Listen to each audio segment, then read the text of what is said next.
Hello and welcome to The Absolute Truth with Emerald Robinson. I am obviously not Emerald Robinson. I am filling in. I'm your friendly neighborhood guest host, Brandon Weichart.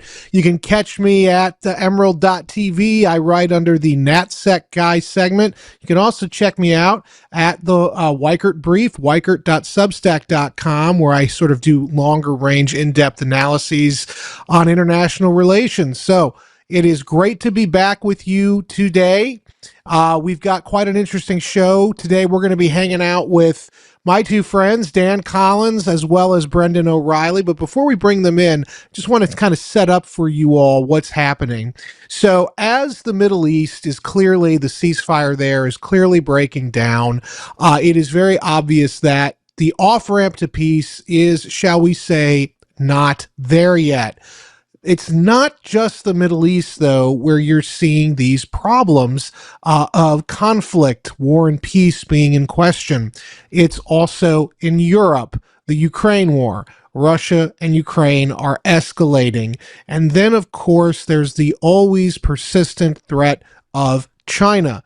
And today we're going to start with China because I think something's going on. If there is going to be any kind of hostilities, I actually don't think China's seriously considering doing anything to Taiwan significant.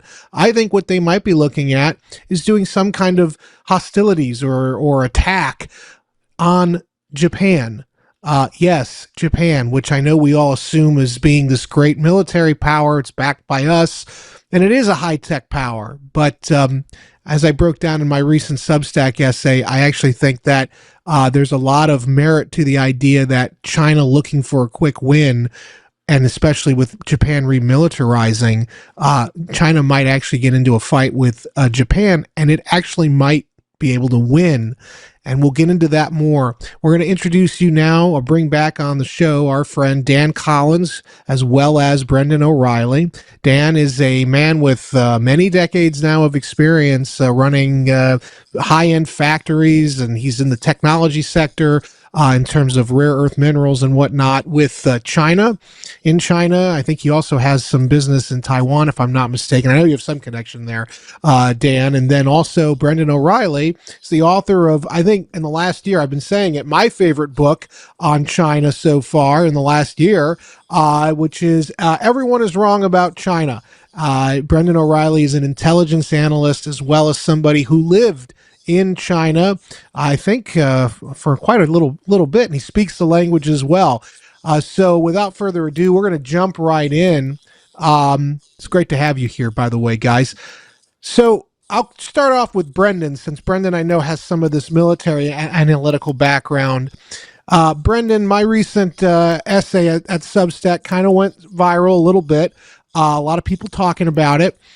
What do you think? Do you think that if there is going to be a conflict in Asia, it's more likely to be fought between China and Japan rather than China and Taiwan? Well, I think it's certainly fair to say that's a conflict the Chinese government would rather fight. I mean, we have to remember, from the perspective of Beijing, Taiwan is a wayward part of China. If the PRC and Taiwan were to go to war, that would be, from their perspective, Chinese people killing Chinese people. They would very much like to avoid that outcome. Instead, they would like to gradually, from their perspective, reincorporate Taiwan back into, the Chinese nation under Beijing, of course, ideally. When it comes to Japan, Japan is by far the most hated country by Chinese people. I'm sure all your viewers are going to be pretty familiar with the history there, but Japan invaded China outright in 1937. Before that, they had invaded Northeast China. There had been major war back to the 1890s. Millions and millions of Chinese people were killed, often quite brutally. And it was a horrific war that also very much hurt Chinese pride because, for the centuries prior, Japan was kind of seen as this younger brother, this kind of semi-barbarian place. And then when Japan industrialized and militarized in the 1800s, early 1900s, and ended up conquering basically half of what was the more populated areas of China, maybe even a little bit more than half, that has been a scar in the Chinese collective consciousness for multiple generations now. So if China would be able to fight and win a war against Japan, just in terms of the psychology and in terms of the domestic politics, that would be an incredible win. And that would be something that the Chinese government would point to its people and say, look, we have overcome the century of humiliation by Western powers and Japan, but also we've avenged the people who have died fighting Japan. So yeah, it's a war that at least theoretically they would definitely prefer over going and killing, from their perspective, other Chinese people in Taiwan. That said, I think there are some factors that definitely complicate that, but Yeah. certainly it's in theory a war they would rather fight than fighting Taiwan. And in a second, I'm going to get into those complicating factors because I just want to make clear. I'm not saying this is definitely going to happen. All my point is that to me, it looks like if you're sitting in Beijing, you would rather have that fight rather than a potential ground invasion of Taiwan. Dan, what do you think about all this? What do you think that that my theory is correct, or is this all bollocks? No, I completely agree there. I don't think China wants to fight Chinese. Yeah. If the status quo continues in Taiwan, I don't expect you would see kinetic warfare over the strait. I don't believe that'll happen. Japan, on the other hand, to back up the points there that were just made, to add some social context, they call this the Kangre era in China, the resist Japan. Japan, not only did China lose 20 million people in World War II, and a lot of people think World War II really started in China, right? It would happen before the European. Not only was there a war, not only were they occupied, but Japan had exported 500,000 Japanese citizens into the Northeast and were given all the Chinese farms. Like they were absolutely full on trying to do population replacement in what they called Manchuria, right? So China hasn't forgot that. I had 3 kids born and raised in China. I lived there 20 years. And they would watch kids' cartoons of fighting Japanese, like a clever Chinese boy tricking the Japanese soldiers in the resist Japan era. There was one time I counted 1 out of 4 television series were about the resist Japan era. So this is not, this has been decades now in the making. China hasn't forgotten about this. There is, on the hard right in China right now, the theory going around that, while we're prosperous and we're on the uprise, it's time to take Japan out, give them a black eye for everything they did in World War II. So that's always out there. You see that on X with a lot of the Chinese hard right. Will something happen? I don't think they'll actively seek kinetic issues with Japan because, U.S. is there and all these other issues. But Japan faces issues on their own. They've missed every tech pivot since the Sony Walkman, right? They're a car. They miss mobile development. They miss mobile phones. They miss the internet. They miss Web3. They're completely absent on artificial intelligence. Their car industry is now being dismantled globally by Chinese EVs. So they're losing 1 million people a year with demographic collapse. So we're coming into a very chaotic era where, hopefully the peace can hold in the Asia Pacific, but it could get tricky. Well, and Dan, you did post something about you retweeted. I don't remember. It was one of those Chinese accounts about how a lot of Chinese think that because today they're prosperous, they need to basically hit Japan sooner rather than later because in 200 years they might not be as strong and prosperous. Why don't you explain that a little bit more? So anybody who wants to understand modern China, I always recommend read The 3-Body Problem. That I think Netflix remade it. It was like a cultural phenomenon. It's a sci-fi book. And the Trisolarians. Obama said it was his favorite book too, when he was president. Yeah. Yeah, incredible series. But the Trisolarian culture, this alien culture, is basically Chinese history, where it's a floodplains culture. They'll go 100 years, 200 years of prosperity and upswing, and then everything collapses, and then they restart again. So yeah, the hard right is out there talking. It's like literally out of this book.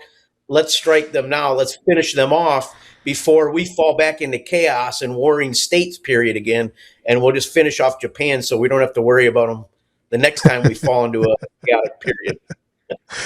So, how powerful, and either one of you can answer this, how powerful is that kind of hard right faction in China today? I don't know who might want to answer that, but I can go for it. yeah, please.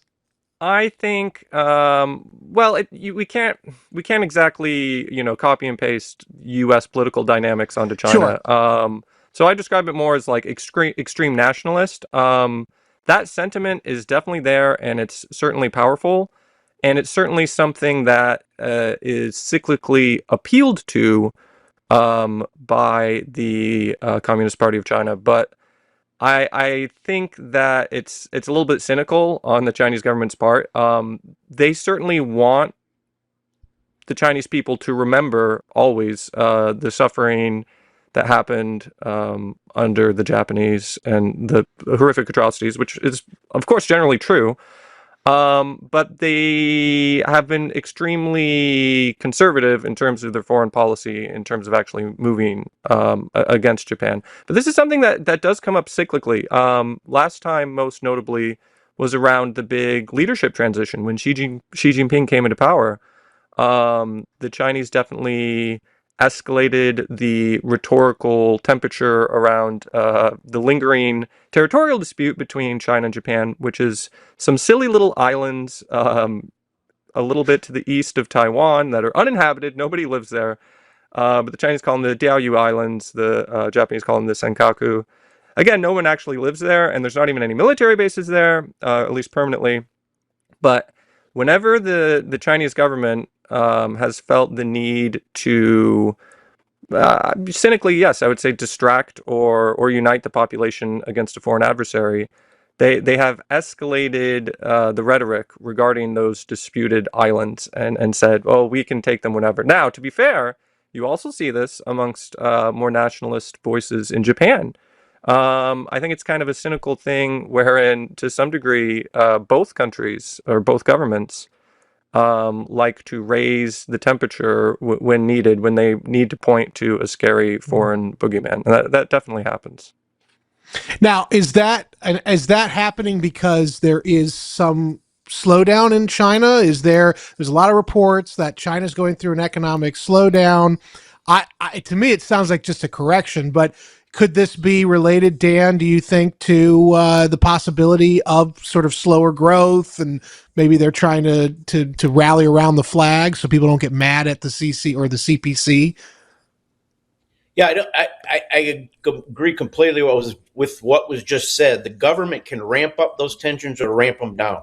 So a lot that relates to Japan and Taiwan. They kind of can turn up the heat or turn it down. They do that. I don't think it's related to the current economic issues, because even in the fast growth days, I think 2015 or 2017, over the Senkaku Islands that was just mentioned, there were people burning Japanese cars in the streets, like stop buying everything Japan. Yeah, I was like in Suzhou. I think a few Japanese factories were attacked, by mobs of people. So, and then the government will turn it up and then it'll turn it down. So, but there is a mini Cold War now with Japan economically in China. You're seeing China has banned hundreds of products. They're calling them dual use, even things like rice, because that feeds soldiers. That's dual use. So they're trying to, behind the scenes, teach Japan a lesson, you could call it, by kind of ramping down these exports that Japan absolutely needs for some of their high-tech industries, particularly with related to semiconductor materials and things. So yeah, there's a lot of economic tension right now, not so much on the street.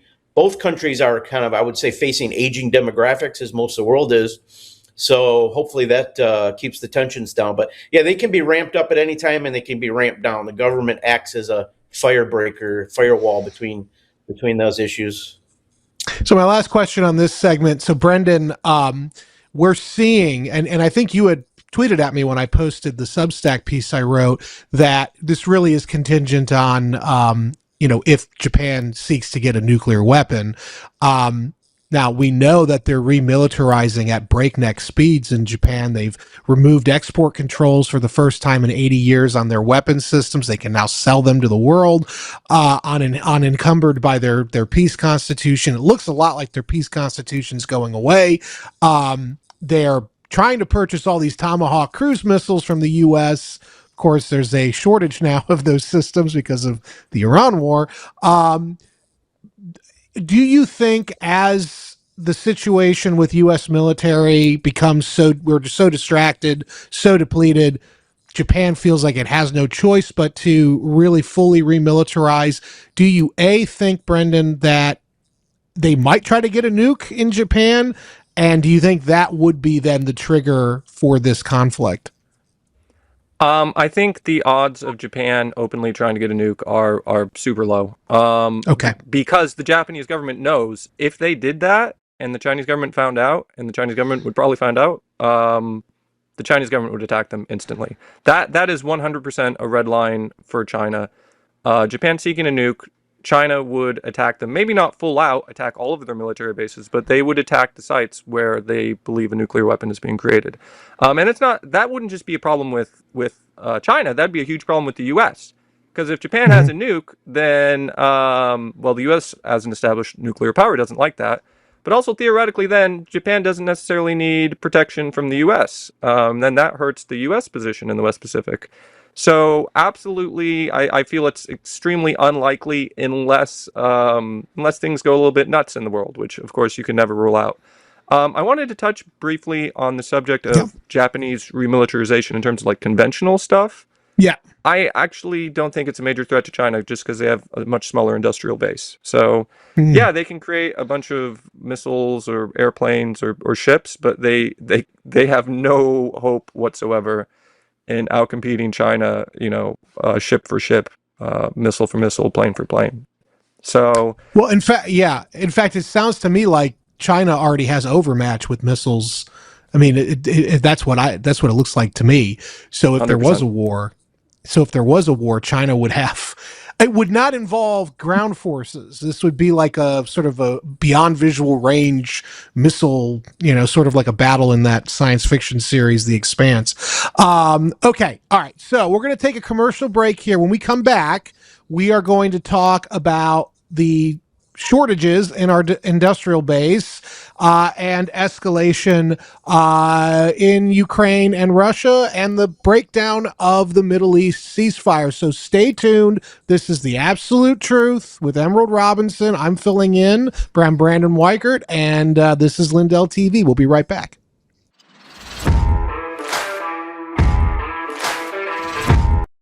Most people think water's just about filtration, but in reality, it's about balance. What gets removed, what gets left behind, and how the water actually behaves once you drink it. Well, many traditional systems focus on one thing, removal. Reverse osmosis, for example, strips water down completely. It may sound ideal, but it removes minerals that our bodies need. The Century Wellness System was designed with a different philosophy. It removes common contaminants like chlorine, fluoride, and PFAS while restoring key minerals like magnesium and improving alkalinity. It also does all this without tanks and without wastewater, and without requiring a complicated installation. It installs in about 15 minutes under your sink, so instead of overcorrecting, it brings your water back into balance. Please visit CenturyH2O.com and use promo code Lindell for 10% off your next purchase. America's founders warned that without knowledge and virtue, no nation can remain free. Yet through the steady infiltration of Marxist ideology, we have been stripped of both, and we are no longer a moral and educated people. To save America, we must spark nothing less than a national renaissance. That's why you need Freedom Talk Magazine, the journal of truth and virtue. We cultivate enlightened thinking and principled living, offering unique insights into the issues and remarkable people defining our world. Sign up today for your free subscription to Freedom Talk Magazine and join the new American Renaissance. Talk is cheap when it comes to saving our country. We're not just any cell phone service provider. We're Patriot Mobile. It's not enough to simply talk about values. We live them. defending life, protecting our First and Second Amendments, and celebrating our military and first responder heroes. We're boots on the ground making a difference. We're America's only Christian conservative wireless provider with nationwide coverage on all 3 major networks and 100% U.S.-based customer service. Join Patriot Mobile today and make an impact every time you use your cell phone.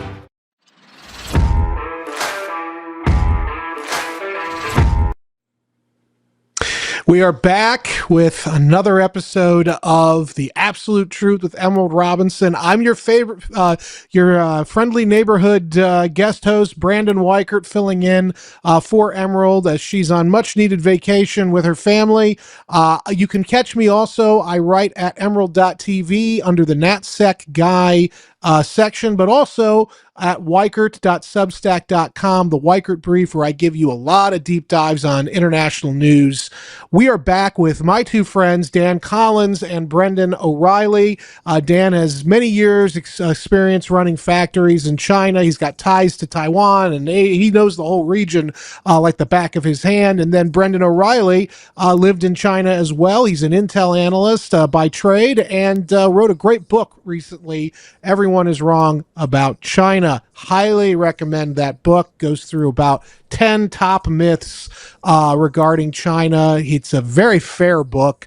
Sort of dispels a lot of the myths both Republicans and Democrats, I think, in the United States have about China. Anyway, let's pull up, Drake, clip number 5. It looks like, guys, there is now officially a tungsten shortage, as well as growing shortages of multiple critical sort of inputs for the industrial processes that make our world work. Because of the Iran war, the Strait of Hormuz is not just for oil and natural gas or agriculture. It's for everything really passing through, and it's stopped up now for 96 days, and it doesn't seem to be reopening anytime soon. Dan, you've got a lot of experience actually dealing with these types of products. What is going on with the world's really industrial output? Are we going to be in for the mother of all shortages in another few months? Depends if China will send us the materials. So China has a chokehold on a lot of this chemistry processing of materials, tungsten, gallium, germanium.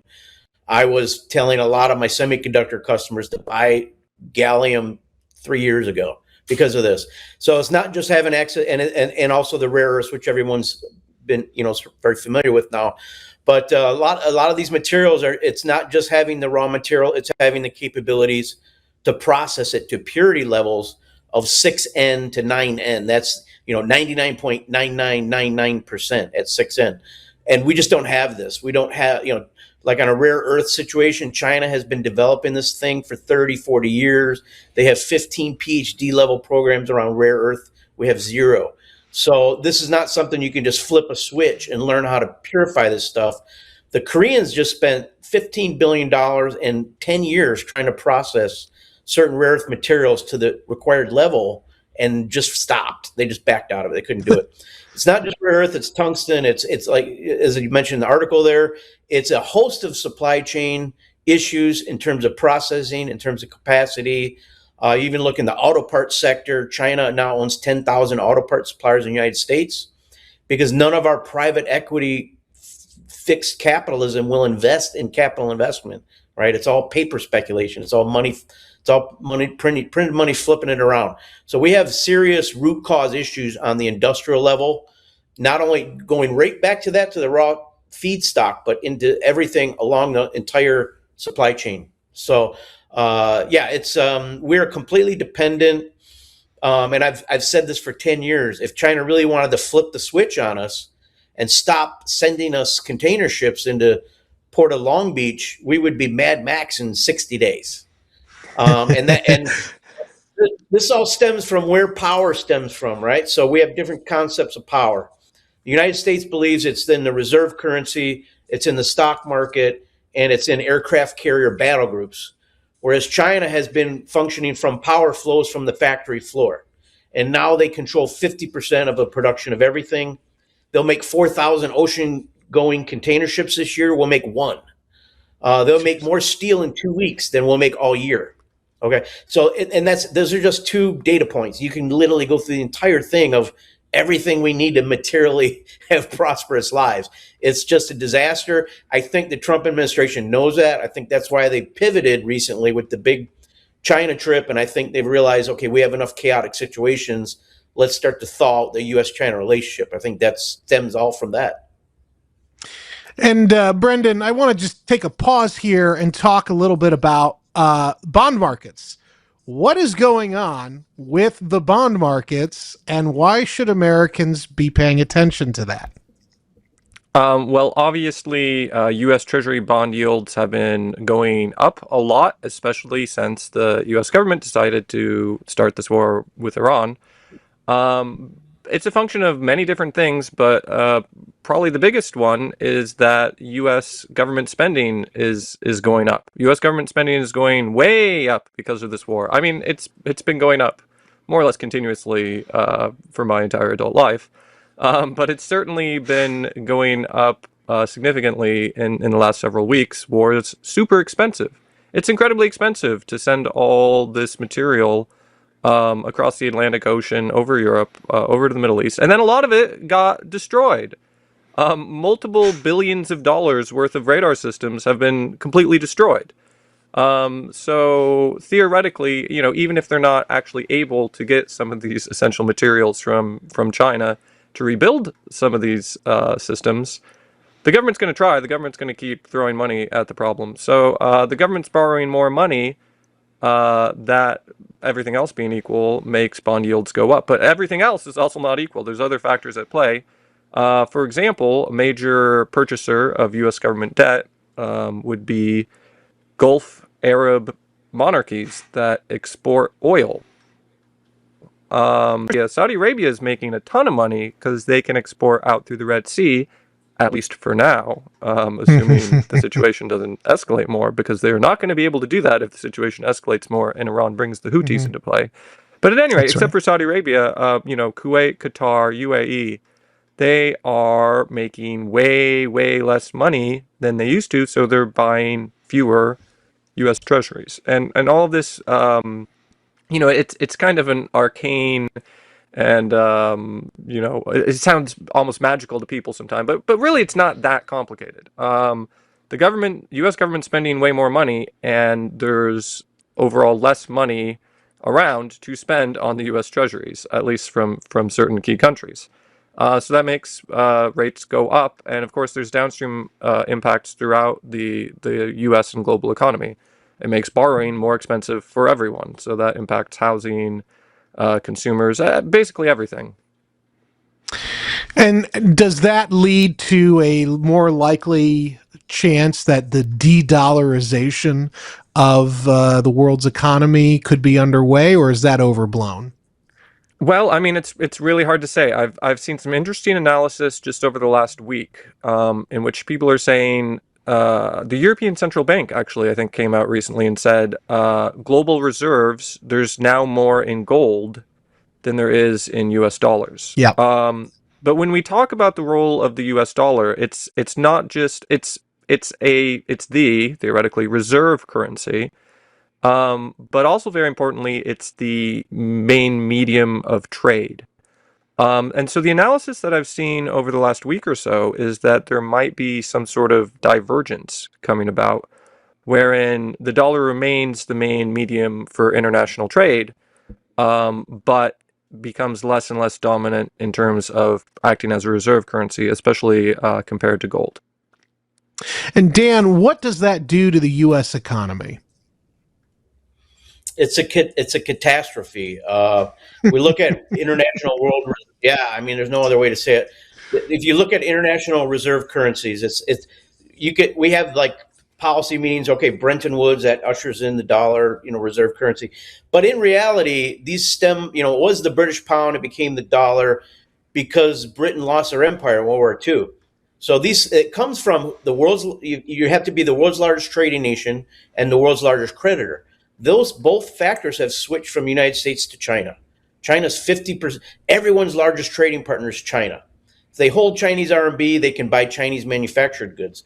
What are you going to get with the dollar? You get some soybeans, maybe you get some Boeing airplanes, but the China has taken over the world trading system. So from a physics standpoint, at some point that is going to switch, and we've seen this. China's working on the SIPs, the Russians are working on it, the whole world, because a lot of our aggressive military actions around the world, they're all looking for an exit here. They're all looking to rebalance their trade outside of the U.S. dollar. I think a U.S. dollar eventually becomes just another regional currency next to the renminbi. Maybe the euro's there, maybe it's not. With the way they're going, it might not be. But then what happens is when you import something, you have to pay for that. Right now, we just print the money and send it away. Okay, we're going to have to actually export things to pay for those imports. That's where you're looking at a completely restructured U.S. economy, which could take 10 to 15 years of very painful downturns to make that readjustment. Well, and as we look at the basically the collapse of the world trading system because of the Strait of Hormuz closure, we're not getting access to rare earth minerals. Could this be? We're not getting access to anything. Could this be the spark that we need to reindustrialize America? But what happens in the meantime, Dan? It's a huge transition. Our average tool and die maker in the U.S. now is close to 60 years old. There's been no investments in younger people. Everybody's aware of the trade skills, but really it's about these plant floors, and that's where I think you hear a lot of people talking about the future is really AI. We need to get the humanoid robotics. We need to get these new plants in. We need to be able to automate as much as possible, reshore our supply chains. But there's a lot of root cause issues. I mentioned earlier the private equity issue and how capital is distributed. It just doesn't go to plants, assets, and equipment. It's just the Chinese imports just continue to grow. So there's a big painful adjustment. I think it's only been the last 5 years or so people have woken up to the fact that we do need to reshore. I've been saying it for 20 years. We're losing our industrial base. So it will be a wake up call. Everything will balance eventually, but you want to make it as less painful as possible. Yeah. Yeah. And Drake, why don't we pull up the clip number 7, the missile recovery chart, and I'll ask Brendan about this. Clip number 7, this was a graphic I made for my Substack based on those CSIS numbers that came out recently. You can see our arsenal of critical standoff precision guided munitions and our air defense interceptors that we rely on to defend the bases in the Arab states, what remain of them, and Israel. They're all yellow, if not red, and there's one green, and that's the JASSMs, but that's a slightly different system, but that's going to be depleting soon too. We talked in the first part about the Tomahawk missiles possibly not making it to Japan, Brendan. What exactly is going on with our critical stockpiles? Are we going to be able to replenish it? Because I think the CSIS numbers are actually very optimistic. They say in 5 years we'll be able to replenish these systems generally. What do you think's going on, and how is this going to impact our ability to, say, possibly reopen the Strait of Hormuz anytime soon? Well, I agree with you that if anything, these estimates are going to be overly optimistic. One factor amongst many, beyond the main fact that these were expelled, think about the fact that we've lost such a huge percent of these critical weapon systems in a 6-week war against Iran, which Iran is a pretty big country, but it's not a major global power by any means. If you compare it to Russia or certainly China, it is not a super large and powerful country. It's about 90 million people. It's pretty big. They were obviously very much underestimated. I think it should be clear to anyone that the U.S. game plan for the Iran war, such that it existed, was to strike them hard, strike them fast, and then either bring about regime change or some sort of essentially negotiated surrender. That did not work. That objectively failed miserably. I think, if anything, the way certainly the opening strikes of the war were carried out, it united the Iranian population. Even people who might be on the fence or even somewhat opposed to the regime, they don't want their country to turn into Libya. Nobody wants their country to turn into Libya, and you had not necessarily top U.S. officials, but you had a lot of think tank people saying, oh, basically our plan is to divide them. We're going to carve out a Kurdistan. We're going to carve out a homeland for the Baluchis in the east. We're going to divide them ethnically and essentially destroy them as a country. Even if you hate your government, you don't want a foreign power to come into your country and kill a bunch of kids and turn you into a failed state. Nobody wants that. So the essential thing when we were talking about the U.S. stockpiles is, first, huge underestimation of Iran's ability and willingness to keep fighting and to fight quite effectively. Thank goodness there have been relatively few U.S. casualties, but the Iranian war strategy has not been to inflict mass casualties on the U.S. military. It's been to blind the U.S. military by attacking radar systems. It's been to disrupt the ability for the U.S. to project air power into Iran by attacking air assets and runways, etc. And in that sense, they had significant success. They were able to disrupt U.S. radars, missile systems, aircraft. A lot of aircraft have been destroyed. I don't think this was on your chart, but MQ-9 Reapers, something like 15 to 20% of the entire U.S. global fleet of MQ-9 Reapers has been destroyed by the Iranian military. And those are drones, so everybody knows. Yeah, those are the key drones. They're a killer drone, exactly, yes. Yeah. They're a drone that fires a missile. So at any rate, it's a hugely important weapon system. If you're talking about U.S. contingencies for wars, potentially with China or Russia, they need those systems. So the fact that the U.S. has lost so much in a relatively brief war against, relatively middling power, it just shows essentially that the strategy failed, and not just in this war, but the idea that you rely on these really expensive precision missiles and you go in and you knock the enemy out, and there's an expectation that the enemy is not going to be able to hit you back. But guess what? We're in the era of drones and missiles, and any halfway decent military, and the Iranians, we shouldn't have underestimated them. They fought against Iraq for 8 years. They had all sorts of covert activities, helping the Iraqi militias that were fighting the U.S. Probably to some extent, some tactical cooperation with the Taliban. But really, all of this was essentially unnecessary because Iran hated Iraq. Iran hated the Taliban. But at any rate, the depletion of weapon systems, the main factor is the U.S. war-fighting strategy, certainly with Iran, but I would also say more generally, hasn't really been updated since the first Gulf War, which it worked pretty well for, but technology has moved on. The world has moved on. And then you also have the factor that, as Dan was talking about, we need critical Chinese minerals to produce a lot of these weapon systems. So the idea that we're going to deplete a huge percentage of them and then come to the Chinese and say, sorry, can you help us rebuild them? By the way, we might be using them against you in 10 years. The Chinese would have to be supremely intellectually suboptimal in order to go for that. So, Dan, what do you any closing words, thoughts on this particular issue related to the stockpiles and replenishment? Obviously a huge problem. I can give you the fix, though. As I mentioned, China knows, and a lesson that we forgot from World War II is power comes from the factory floor. Our factory floor is not working. World War II, we had a saying, for every grenade that Presta threw, that was a German military armaments maker, General Motors threw 3 back, right? The government procurement is not working. It's all run like a government. These defense suppliers are like a reflection on all that.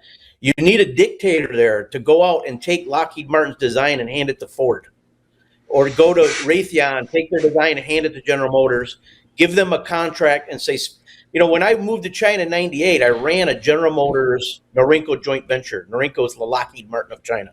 all the Chinese defense contractors partnered with automotive component suppliers because they had to learn how to make this stuff. Precision moldings, castings, forgings, stampings, how to do it at the highest level. And now they've way passed U.S. defense contractors. If you look at their factories, it's all automated, everything's, and then I was spent 20 years in factories. I look at these defense contractors just from a picture of a snippet of a picture, and I can tell you it's a total disaster.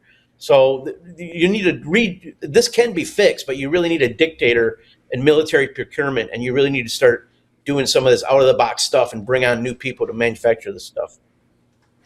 Well, good luck trying to get the Pentagon to do that, because they may be dictators, in terms of ordering people around, but their vision is one of ideology and political correctness. So we're gonna come back after this. Up next, we're gonna talk about Russia and the Middle East escalation, what's happening there. I'm Brandon Weichart. They are Dan Collins and Brendan O'Reilly. This is The Absolute Truth with Emerald Robinson on Lindell TV. We'll be back in 2 minutes.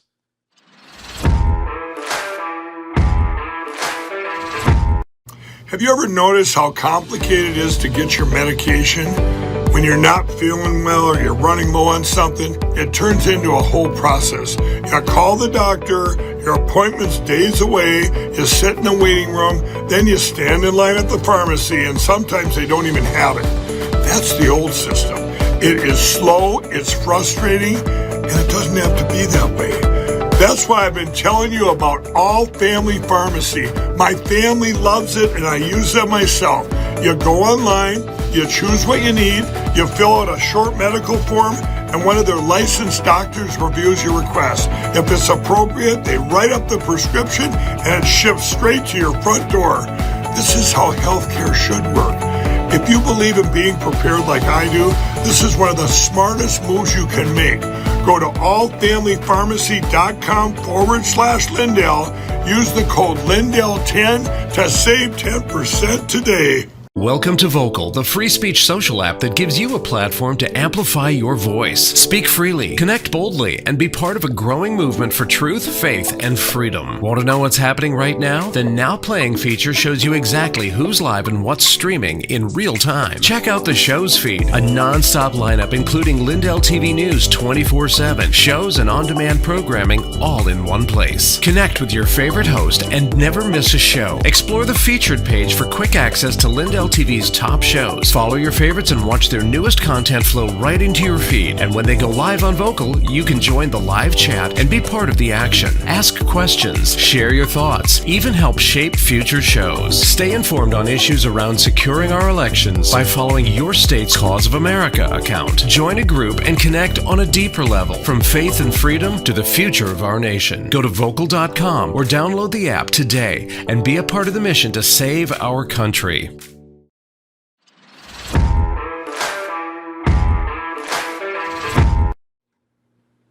Well, we are back. This is The Absolute Truth with Emerald Robinson, and that is from a day or two ago, the big talked about Russian hypersonic ballistic missile, the Oreshnik hitting Kyiv, Ukraine, the capital of Ukraine.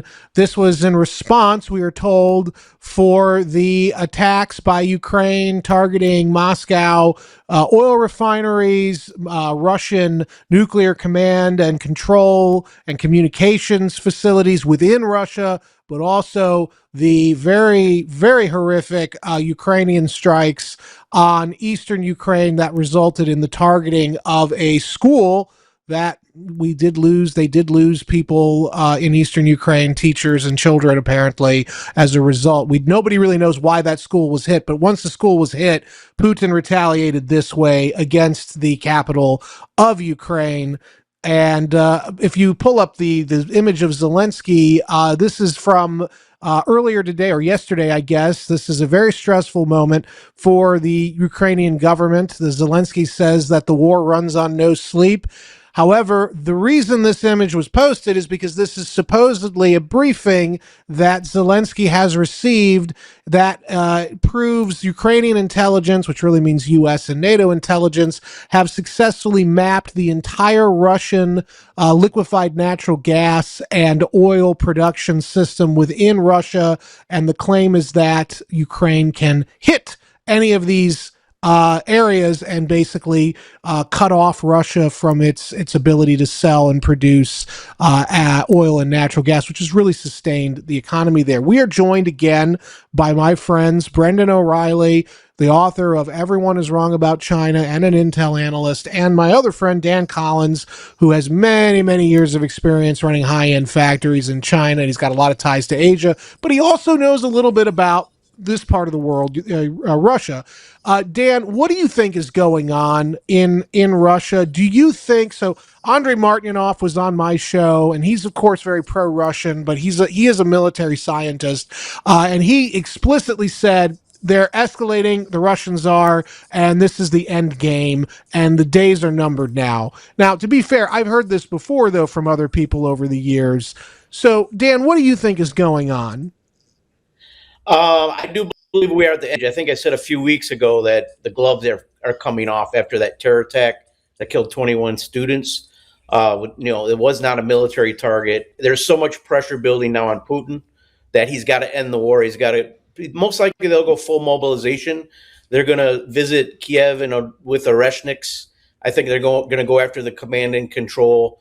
And a lot of that is due to also the drone development, the drone production capabilities, which has been skyrocketing year over year on both sides, right? So Ukraine has a bunch of drone plants now, not only in Ukraine, but outside Ukraine in Eastern Europe.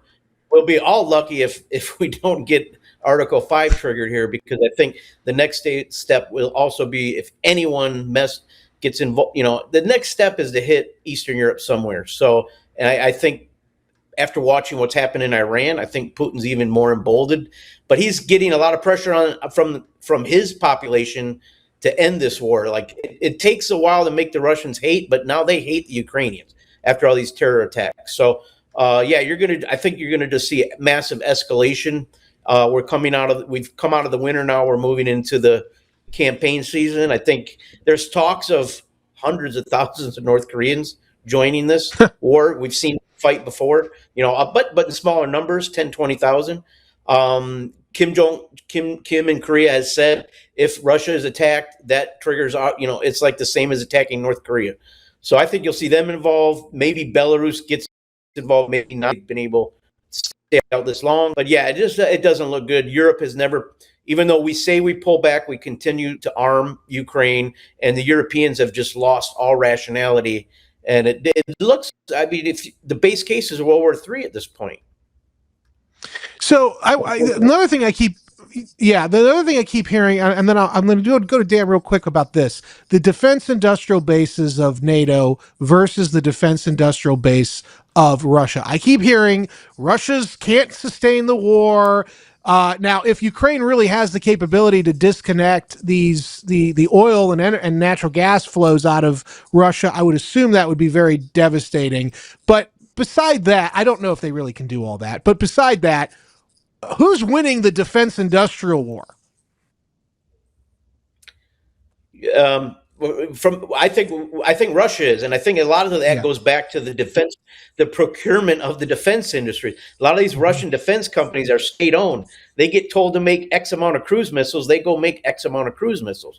So they have ramped up massively. They're basically, we saw this going back a couple of years ago with artillery shells. They were outproducing NATO 5-1, 5-2, just on artillery shells, where we're scrapping out any old Soviet leftovers in Yugoslavia we could find. They outproduce us everywhere along the way. I think Ukraine is rightly focused on drones that can build a defensive drone wall that can, now with the long range capabilities, they can strike more and more. You're seeing more attacks on the oil and gas industry. And that just forces Putin's hand to take everything. He has no choice. Take Kiev, take Odessa, draw the new line at the Dnieper River, and that's where we're going to end up. But how many more casualties are Ukraine going to take over this? Another million? Yeah. So, Brendan, where do you think the war is going? Do you think that it is basically the end game, and it's Russia's to Russia's going to take away the victory here, or do you think there's more to the story going on? Because I can't tell anymore, honestly. It's two competing narratives, and I don't know, because I had, if you throw up the map, Drake, the map of the advancing Ukraine. Yes. So this map I made, it was from my recent interview with Andre. He's claiming that, in fact, the Russians are slowly but surely on the march. They're about to hit Zaporizhia. It looks like they're coming to finalize the liberation, as he said, of Donetsk. The Ukrainian side is saying they have fortress cities that are impregnable. Is this really going to end in a Russian victory, or where do you think this is going, Brendan? Well, I think right now it's a war of attrition, and on the battlefield, leaving Mm-hmm. aside long range drone and missile strikes, it's a war of attrition on the battlefield, and Russia has a 4-to-1 advantage just in terms of manpower, and larger in terms of industrial capacity. So my base case scenario for the war continuing at the tempo that it has been is Russia slowly grinding out costly land gains. That said, I think there's been some interesting developments diplomatically in the last couple weeks. Apparently, Trump is saying that one of the main issues he brought up with Xi Jinping when he was visiting Beijing was the Russia-Ukraine war, and he's seeking Chinese assistance for ending the war. I think generally the Chinese probably would like the war to end, although there are advantages from the war to them. Anything that sours relations between Moscow and Europe and Moscow and the U.S. Generally benefits China, because it distracts the attention of all the other major powers. That said, before this recent escalation, I remember there was something. I think Putin had hinted that the war was going to end soon. Yes. But that might mean through some sort of diplomatic deal. I mean, there's really, when it comes to the diplomacy, there's too many competing interests. You have the interests, obviously, of the Russians and Ukrainians, and the interests of various domestic groups within Ukraine and to a lesser extent within Russia. European countries, the U.S. I think, unfortunately, there has been a general trend of the U.S. government seeing that it benefits from the war continuing. Partially, again, because it's distracting Russian attention, and it's making the Europeans feel more reliant on the U.S. I'll admit it's a region that's a little bit outside of my main Yeah, I know. wheelhouse, but Yeah. I have not seen anything that's happened on the ground in terms of ground fighting on the main front lines that indicates any huge change that's imminent. Although Dan's point about further Russian mobilization, I think that would be something to look at. Because again, I believe it's mostly a war of attrition now. So if the Russians mobilize more people, that's going to give them an advantage. So Dan says that the Russians might strike military targets inside of Eastern Europe. I said to Mario Nawfal a couple days ago, based on what I was hearing from the Russian side, they're actually seriously talking about striking this drone facility in Berlin. Do you think, Brendan? I know it's not your area of expertise, but you are a military. You do have an idea of what's militarily going on. Do you think this is just Russian, puffery, or are they really seriously thinking about striking with conventional weapons a NATO European country? You can't rule anything out, and I think an interesting factor to consider here is I've seen recently on social media from pro-Russian accounts, they're looking at Iran and they're saying, the Iranians got attacked, and then they didn't just hit back at the Israelis and the U.S. They hit the operating bases, the logistics for the U.S. military. They weren't afraid to attack sites in Saudi Arabia and Kuwait and the UAE. And then these pro-Russian accounts are saying, why are we so cowardly? Why don't we do what the Iranians did? and strike at these these bases that are supporting the Ukrainians back in Central or Western Europe. I certainly think it's possible. I think there's factors that make that more complicated, notably NATO. So that would be a bigger risk, and we also have to factor in the fact that Iran was more directly threatened. I mean, their supreme leader, their head of state, was killed in the opening attack of the war. So it would be like if Putin was killed in a surprise attack, yes, the Russians would start striking these logistics bases, outside of Ukraine. But again, for better or for worse, I guess usually for worse these days, you can't rule anything out. So I guess in our closing minute or two, Dan, I'll go to you first. Do you think we're going to be fighting World War III? And based on how things are playing out, who do you think wins? Oof. I mean, yeah, you never know you're in a world war until a few years after, right? We may be in it now. Yeah. People that live through it don't really call it the World War. It just continues to escalate. It continues to escalate. We are seeing where defense now is much more capable, but by much smaller countries, right? Like Iran with the drones and the missile capabilities and the ballistics. Naval power is kind of outside of subs is really not what it used to be, right? Top Gun was a long time ago. It was a great movie, but arranging your military around Tom Cruise and F-15s is not working anymore. So, you're going to get, hopefully the land war in Europe can stop. But at this point, unless Europe backs off, and if you look at the streets of Paris, you might want to start to focus on yourself. Europe's got a lot of issues. And I say that in U.S. Today, I posted today, all these there was a congressman from the Bronx posting about Kosovo, how it needs to be free. Kosovo has 1.5 million people in the Balkans. You've got 1.6 million people in the Bronx. 70% are on social government assistance. And you're posting about Kosovo? Like, let's focus on ourselves. They're posting about Tiananmen Square now today, right? Because it's an anniversary. Okay, yeah. Do you realize 80,000 people have been shot in Chicago since Tiananmen Square? Let's focus on ourselves. We need to pivot back to America first, and start focusing on ourselves and get our house. Yeah. Yeah. Brendan, any final words, any thoughts on where this is going? Oh, I remain optimistic. I think hopefully nothing major happens. And certainly, to bring it back to China, they don't really want anything major to happen because they think time's on their side.